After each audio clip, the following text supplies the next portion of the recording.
So after time being in the Florida sun and how hot it is, it starts to like blister and crack. So you can see the foam underneath it now. So I still got the cracking. So what I'm going to do, instead of using the tile adhesive like we used before, because it's pretty much just going to crack and peel off again, and I don't want to use straight up concrete on everything, like that's why the foam is in there, because I'm on a raised deck. I am using a type of concrete, which is going to be mortar pretty much. Same stuff you use for bricks, and I'm basically just filling in the cracks and covering it over. So it'll dry up like that, and we'll cover it up and then just repaint it up a little bit. So this is called patch repair after a year or so. I don't remember when I did this. Last year, I think. From the sun blistering and cracking it. Okay, patch repair is completed from the Florida blistering it up.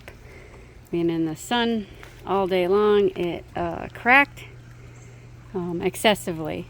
So I did a patch repair, but I used a mortar, which is non-rock based. It's kind of pretty much what you use for bricklaying, and it just looks like powdery sand mixed with some water, make a medium consistency so it's not so watery, so you can actually pat it down and go over any of the cracks that you had or any blistering that came up from the foam and the tile adhesive from when I originally put it on.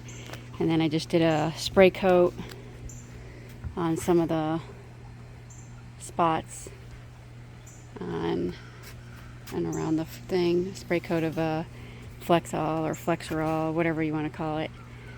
Just use white, and then I'll just get the gray spray paint and repaint it back up, and then I will have a good patch repair on the concrete fake wall.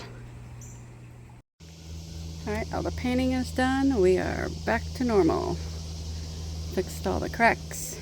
Left some of the cracking on that side a little bit when I put the mortar up there. But we are all fixed back up, patched back up. A little bit of touch-up spray paint. And that didn't really add much weight to it when putting it on. So, but it did fix up the cracks. We'll see how much this holds up rather than the, the tile adhesive.